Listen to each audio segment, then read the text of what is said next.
The Ironman World Champs, iconic, mythical, dramatic. For one weekend in October, the epicenter of the triathlon world. Well, on the second weekend of October every year, the triathlon world's attention is on one place. The west coast of the big island of Hawaii, Kona. Yeah, for over 40 years, the Ironman World Champs has been here in Kailua-Kona on the big island of Hawaii. And so, in the lead up to the 2022 race, we're going to look at the history, the course, and of course this year's race favourites. So the idea for the original Ironman triathlon actually arose back in 1977 when US Navy Commander John Collins suggested that to settle the long-standing debate of which sportsmen were fittest, he would combine the three existing long endurance events on the island of Oahu. The Waikiki Rough Water Swim, 3.8 kilometres, the Around Oahu Bike Race, which is 185 kilometres, normally done over 2 days, and the Honolulu Marathon, 42.2 kilometres. Yeah, Collins worked out that by starting at the finish of the Waikiki Rough Water Swim and then going the opposite way around the island and cutting 3 miles off the course, you could finish at the Aloha Tower, which was the original start of the Honolulu Marathon. Perfect. Collins gave each of those competitors 3 sheets of paper with some rules and a course description, and the end of it, written in handwriting, was swim 2.4 miles, bike 112 miles, run 26.2 miles, brag for the rest of your life, which is now a registered trademark. And Collins said, whoever finishes first, we'll call him the Iron Man. Yeah, and each of the races had their own support crew who would obviously provide food, water, and encouragement around the course. And of the 15 men to start on the early hours of February the 18th, 1978, 12 finished. And it was Gordon Haller who was first to be titled Ironman in a grand total of 11 hours, 46 minutes and 58 seconds. Yeah, the following year, it attracted 50 entrants, but then they had to postpone the race by 1 day because of bad weather conditions, so they ended up only having 15 starters that year. Collins then decided that the following year he would make it a relay event only. But a Sports Illustrated journalist was in town to cover a golf event and discovered the event and wrote a 10-page article in Sports Illustrated about it. During the following year, Collins got so many interested participants contacting him that he decided not to make it a relay event after all. And so in 1979, Valerie Silk, whose fitness centres extended their services to Ironman competitors, actually took over the running of the event. And then in 1981, they then moved the event to the less busy big island of Kona to the relatively small town of Kailua-Kona. The distance remained the same, and the rest, as they say, is history. The race remains to this day every year on the second weekend in October in Kailua-Kona.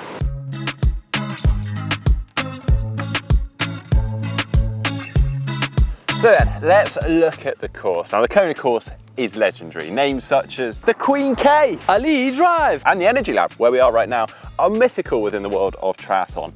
But I hate to say it, the course is far from special.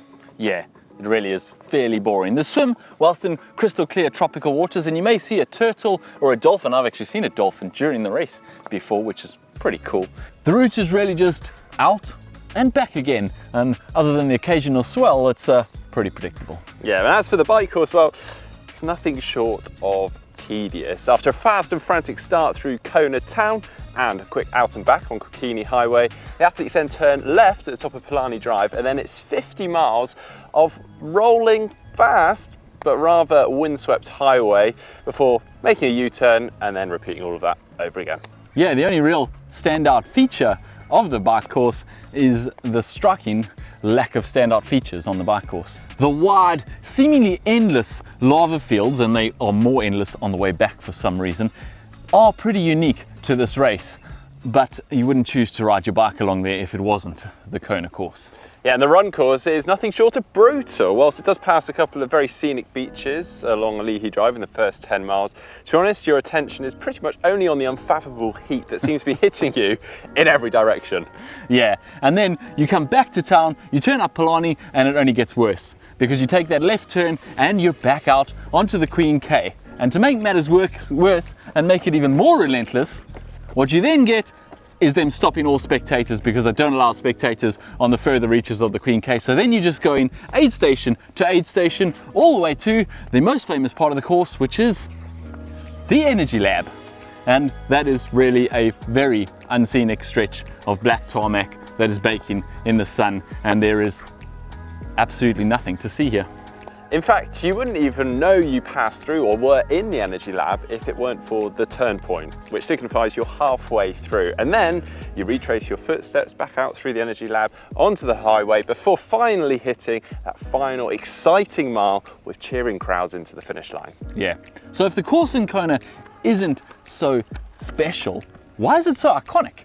Well, I guess for two reasons. One being that through its unrelenting heat and humidity and lack of inspiring landmarks, it's incredibly hard to stay focused and fast on it. It requires perfect preparation, total respect, and severely punishes anyone that underestimates that. Yeah. And second, because of the iconic battles and meltdowns that it's played host to over the decades that it's hosted the Ironman World Championships. It is the stage upon which many of our most iconic Ironman memories have played out on.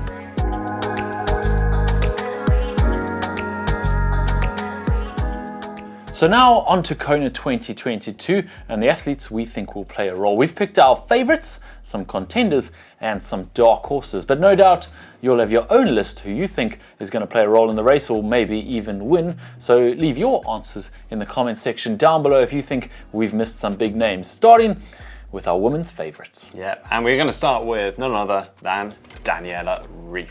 She is five-time Ironman World Champion. In fact, she is the defending Ironman World Champion from St. George, although the last time we saw her racing in Kona in 2019, she didn't have a great day. Sadly, she was suffering with stomach issues, but I think we could probably write that one off. She has, however, been very dominant this year, as we saw at the Collins Cup, so she has got to be a clear favourite. Yeah, definitely. But someone who did beat her in 2019 and took that win, the defending Kona champion, Anne Haug. Anne Haug has won Challenge Roth this year. She was also third at the Ironman World Champs in St. George. And arguably the Kona course suits her more than the St. George course. So she'll definitely be looking to defend that title that she won in 2019. Yeah, and then we have Laura Philipp. Now she actually came fourth in 2019 at the Ironman World Championships, but since then has won every Ironman she's done. 3 of them, in fact, in a time of 8 hours 38 in Finland, 8 hours 35 in Austria, and a whopping 8 hours 18 in Hamburg to set a new women's Ironman record. Yeah, that was only 7 seconds slower than the all-time iron distance record set by Chrissy Wellington at Challenge Roth. So a very impressive race there and definitely one to look out for. She was actually taken out of St. George with COVID in the last few weeks before the race, so we didn't get to see her on form there. But I think maybe she might be someone who can give Daniela a run for her money at this race.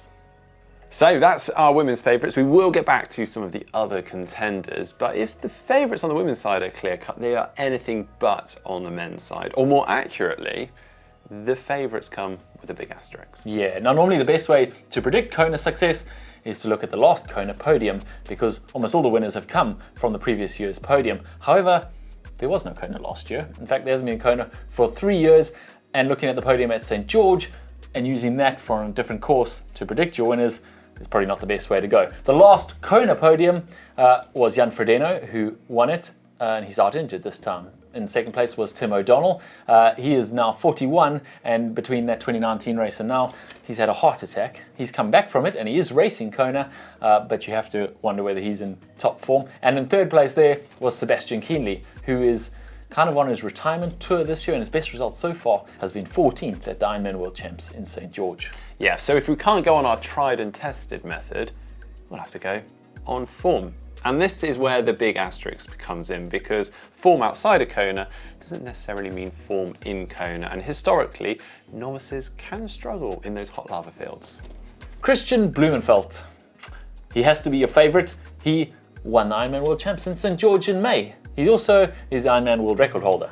He also was the fastest at the Collins Cup, and he won that little gold medal in Tokyo last August too, although how much bearing that has on your Kona potential, well, is debatable. But not only has he never podiumed in Kona, he's never even raced there. And so, insert asterisks here. Yeah, but then of course we have Lionel Sanders. He is definitely a favourite, having finished second back in 2017 at the Ironman World Championships in Kona, and obviously second behind Christian Blumenfeld in St George in May. But between those events, he has struggled somewhat in Kona. Perhaps he's got it all figured out now. He's definitely got experience on the island, and if we go by our previous predictor model, he's definitely a favourite. Yep, and then we have Patrick Lange. Since his win in 2018, Patrick Lange has been a little bit off the boil. He DNF'd Kona in 2019, and then he DNS'd the Ironman World Champs in St George because a bike crash in the lead up took him out of the event. But other than Sebastian Kienle, who won in 2014, Patrick Lange is the only other previous Kona winner on the start line. And the conditions and the course on the Big Island really suit Patrick Lange, so even if he's quiet the rest of the year, he's definitely a favourite on the Big Island. Oh yeah, so from our favourites now on to the big contenders. And on the women's side, we have Lucy Charles-Barkley, Kat Matthews and Sarah True. And on the men's side, we have Gustav Iden, Alistair Brownlee and Braden Curry. So starting with Lucy Charles-Barkley. Well, she has finished second in Kona 3 times. In fact, she's not finished anywhere else in her 3 starts at Kona. Although there is obviously a big question mark over Lucy, having come back from a big injury. But she has announced her return to racing in style with her win at the World Triathlon Long Distance World Championships in August in Samarin. But a 100k race certainly isn't an Ironman, and that's certainly not Kona. But one thing for sure is she'll most certainly lead out the swim. Anything beyond that though, well, that's anyone's guess, isn't it? Yeah, the race may be coming up a bit too soon for her on the way back from that injury. Next we have Kat Matthews. After her second place at the Ironman World Champs in St George and an impressive sub-8 performance, and of course a few other Ironman wins, she has to be a contender on our list. But, and it's a big but, she's never raced in Kona before. And putting someone who has never raced in Kona before on your favourite list is incredibly generous. I know, we just did exactly that with Christian Blumenfeld, and taking nothing away from Christian or Kat, but Kona hits differently. And so we're not sure whether they should have a big asterisk next to their names. However, Kat is as tough as they come, so she has to be on our contenders list. Yeah, and next up we have Sarah True. Well, she actually won Ironman Lake Placid back in July. In fact, in her first full Ironman distance race since having had a baby and obviously a break with that. She also placed 4th in Kona back in 2018. So she certainly has experience on the island, form heading in the right direction, plenty of class to make her a serious contender on the island. Right, well that's the women. Now on to the men then. Gustav Iden. In a similar situation to his countryman Christian Blumenfeld, Gustav Iden is a Kona novice. In fact, he has even less experience at the iron distance than Christian Blumenfeld, having withdrawn from St George Ironman World Champs at the last minute. In fact, his only Ironman experience is a single Ironman in November last year at Ironman Florida. He did do that very fast though. He was also second fastest at the Collins Cup, and he won the PTO Canadian Open, and he's definitely got the form. He got his slot by winning the Ironman 70.3 World Champs, his second time he's won that, which is how he qualified for Kona, and he's obviously got the class. So we're not going to write him off, but again, he's one of our contenders that has a little asterisk next to his name. Oh yeah. Next on our list though is, of course, Alistair Brownlee. Well, as many of us know, Alistair has been plagued with injury throughout much of his long course career. In fact, actually a lot of his short course career too. Now, he actually pulled out of St George due to illness and was very much humbled in 2019 in Kona with a 21st place finish. But it's his impressive 7 hours and 38 minutes that he posted at Ironman Sweden more recently to qualify, very last minute, for Kona. That is certainly put him back on the favourites list. Yeah. Unfortunately though, Alistair is a Yorkshireman, and so heat is not really his forte, and you really have to love heat to do well in Kona. However, Alistair is a consummate professional, and if anyone can figure out how to deal with the heat and get the race right, it's going to be Alistair. So he is definitely a contender on the Big Island, and unlike Christian Blumenfeld, he's actually been to the race before. Yeah, and then of course we have Braden Curry. Now he actually finished 3rd in St George with a sort of sprint finish with Lionel Sanders, and he may seem like some sort of newcomer launching onto the scene, but he actually placed 5th in Kona in 2018 and 7th in 2019, so he's certainly got some experience and history on the Big Island. Yep. So now on to our dark horses, but of course this is Kona, and anyone on the start list could actually cause an upset and be a dark horse. So don't get cross with us if we left your favorite off this list. Yeah, but our first dark horse has to be Sky Munch. Well, never having actually raced in Kona, unfortunately she does have to be a dark horse at best, but she actually qualified for Kona in 2019 by winning Ironman Frankfurt, but unfortunately crashed her bike just a few weeks out from the race. Now, she did actually go on to then win Ironman Chattanooga in 2021. She placed 4th in St. George at the Ironman World Championships in May, and she won Ironman Des Moines in June. So whilst inexperience may cost her, I do believe she has the potential to overcome that. Yeah, and another dark horse is Ruth Astle. 5th at the Ironman World Champs in St. George, just behind Sky Munch. She has also won Ironman Mallorca and Ironman South Africa in 2021, just a month apart, and she has some experience on the Big Island. She actually won the age grouper overall in 2019, and arguably her racing has come on quite a lot since then. So definitely Ruth Astle is a competitor to watch, picking off her other competitors as the race progresses later on in the day. Yeah, now we got some of the male dark horses, starting with Ben Hoffman. Now he is impressively a 3 times top 5 finisher in Kona with a 2nd and 2 4ths, and also 10th at St. George this year, and also winner of Ironman Texas in a very fast time just in April of this year. He is, however, 39 years old and had a recent DNF in Ironman Wisconsin, which doesn't bode too well. Although he did withdraw fairly early into the run with hypothermia, which I don't think is really going to be an issue when he's in Kona. No. Our next dark horse is Magnus Ditlev, who was actually 2nd to Ben Hoffman at Texas, but on the other end of the age spectrum. He was the winner at Challenge Roth though, and he actually outbiked Jan Frodeno in that race, the great Jan Frodeno. So he's perhaps our next Uber biker, although Kona does have a history of beating up Uber bikers, and he is only 24 years old. Which also makes it even more impressive, the results he's had. Well, finally on our list is Florian Anger, who actually placed 5th in St. George, but has very limited Kona experience. So big question mark next to his name. Yeah, another one of those asterisks. So who did we leave off our list? Leave it in the comments down below. We'd love to see you be right and prove us wrong, and you could win you could win bragging rights. There's no prizes.